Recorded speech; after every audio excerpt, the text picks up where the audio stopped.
Subject verb agreement নিয়ে শিক্ষার্থীদের মনে যে দ্বন্দ্ব আছে সেই দ্বন্দ্ব দূর করার উদ্দেশ্যে আজ আমরা আলোচনা করব নট অনলি বাট অলসো যুক্ত বাক্য নিয়ে। এখানে সাধারণ নিয়মে বলা আছে বাক্যে নট অনলি বাট অলসো যুক্ত হলে ভার্ব নির্ধারিত হয় তার সবচেয়ে কাছের সাবজেক্ট অনুযায়ী। তার মানে কি, যখন আমরা বাক্যে নট অনলি বাট অলসো যুক্ত সাবজেক্ট পাবো তখন সেই সাবজেক্টটির জন্য ভার্ব কোন বিষয়টি দেখে নির্ধারিত হবে। এখানে বলা আছে সবচেয়ে কাছের সাবজেক্ট অনুযায়ী, অর্থাৎ ভার্বের সবচেয়ে কাছের যে সাবজেক্টটি আছে সেটি অনুযায়ী।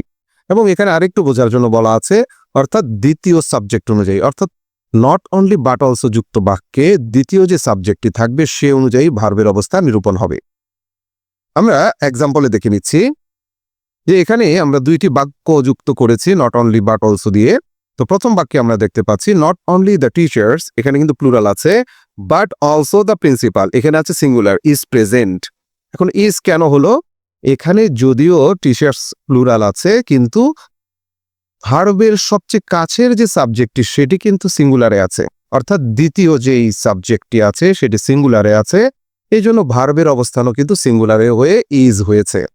এটি গেল একটি উদাহরণ। দ্বিতীয় অংশে যাচ্ছি। এখানে বলা হয়েছে নট অনলি দ্য ম্যানেজার, এখানে প্রথম সাবজেক্টে কিন্তু সিঙ্গুলার আছে, but also the employees, employees আবার আছে প্লুরাল, অর্থাৎ ভার্বের কাছের, ভার্বের সবচেয়ে নিকটবর্তী যে সাবজেক্ট আছে সেটি হচ্ছে প্লুরাল, এই জন্য কিন্তু আর হয়ে গেছে। তাহলে কি হলো বাক্যটি? Not only the manager but also the employees are working hard. তার মানে নট অনলি বাট অলসো থাকলে অবশ্যই দ্বিতীয় যে সাবজেক্টটি আছে সে অনুযায়ী আমাদের ভার্ব ব্যবহার করতে হবে। আশা করছি নট অনলি বাট অলসো নিয়ে এই সমস্যাগুলি আর থাকবে না।